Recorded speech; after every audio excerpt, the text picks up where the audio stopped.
Hi ID Time viewers, good day.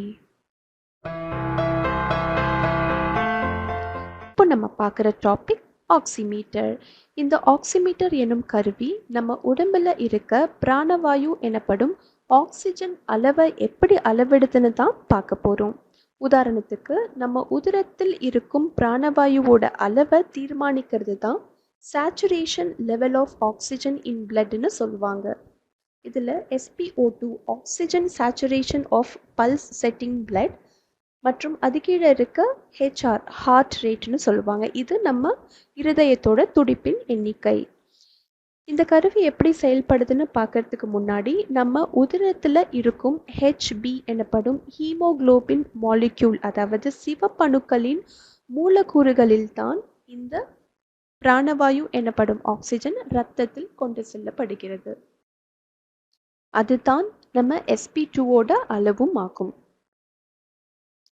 உதாரணத்துக்கு இங்க 2 சிவப்பணுக்களோட மூலக்கூறுகள் இருக்கு. ஒன்றுல பிராணவாயு கொண்டது, அதாவது ஆக்சிஜனேட்டட் ஹீமோகுளோபின், மற்றொன்று பிராணவாயு இல்லாதது, டீஆக்சிஜனேட்டட் ஹீமோகுளோபின்னு சொல்லுவாங்க. இங்க 10 சிவப்பணுக்கள் இருக்கு, அதுல எதுவுமே பிராணவாயு இல்லை, அதனால 0 விழுக்காடணும். 5ல பிராணவாயு கொண்டது, 5 பிராணவாயு இல்லாதது, அது 50 விழுக்காடணும். எல்லா 10 சிவப்பணுக்களும் பிராணவாயு கொண்டதாக இருந்தால் அது 100 விழுக்காடுகள் ஆகும். இதை வச்சு தான் 100% sp2 லெவல்னு சொல்லுவாங்க. இப்போ பல்ஸ் ஆக்சிமீட்டர் கருவி எப்படி செயல்படுதுன்னு பார்க்கலாம். இந்த கருவியில் 2 விஷயம் இருக்கு. ஒன்று ஒளி மற்றும் ஒளி உணர்த்தும் கருவி, அதாவது லைட் மற்றும் டிடெக்டர். இந்த ஒளி நம்ம விரலை தாண்டி அல்லது விரலில் பாய்ந்து உணர்த்தும் கருவியை தொடும். அப்போது இந்த ஆக்சிமீட்டர் கருவி நம்ம பிராணவாயு கொண்ட சிகப்பணுக்கள் மற்றும் பிராணவாயு இல்லா சிகப்பணுக்களின் எண்ணிக்கையை 2 ஒளியை கொண்டு அளவிடும். அந்த 2 ஒளி என்னன்னா சிவப்பொலி ரெட் லைட், மற்றொன்று அகசிவப்பொலி, அதாவது இன்ஃப்ரா ரெட் லைட்.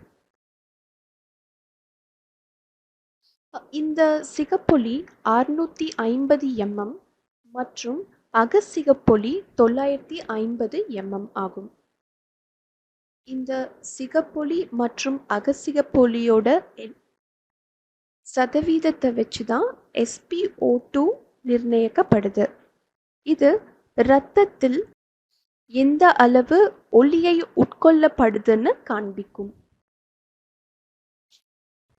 இந்த ஆக்சிமீட்டரில் காண்பிக்கக்கூடிய SpO2 அளவின் துல்லியத்தை நம்ம ஒளி உட்கொள்ளப்படும் நிலை மற்றும் விரலின் அளவு மற்றும் டிஷ்யூ உறிஞ்சுதலின் நிலையை கொண்டுதான் தீர்மானிக்கும். இப்போ SpO2வின் அளவுகோலை பார்க்கலாம். இதுல 95ல இருந்து 100 விழுக்காடு சாதாரண நிலை, 91ல இருந்து 94 விழுக்காடு லேசான இரத்த உயிர் வலிக்குறை நிலை. இந்த அளவு சில ஆஸ்துமா நோயாளிகளுக்கும் இருக்கும். அடுத்த நிலையானது 86ல இருந்து 90% மிதமான இரத்த உயிர் வலிக்குறை நிலை. இந்த நிலையில் செயற்கை உயிர்வாயு தேவைப்படும். அடுத்து 85க்கும் கீழே உள்ள சதவீதம் அது கண்டிப்பாக கடுமையான இரத்த உயிர் வலிக்குறை நிலை. இந்த நிலை நபர்களுக்கு கண்டிப்பாக மருத்துவ கவனம் தேவைப்படும். இந்த SpO2வின் துல்லியம் உடல் வெப்பநிலை, விரல் அசைத்தல் மற்றும் நகப்பூசல் எனப்படும் நெயில் பாலிஷை கொண்டு வேறுபடலாம். இதுதாங்க ஆக்சிமீட்டர் கருவியோட செயல்பாடு. இனி ஆக்சிமீட்டர் உபயோகிக்கும் போது இதை நினைவில் கொள்ளுங்க. இந்த காணொளி உங்களுக்கு பிடித்திருந்தால் பகிருங்க. நன்றி.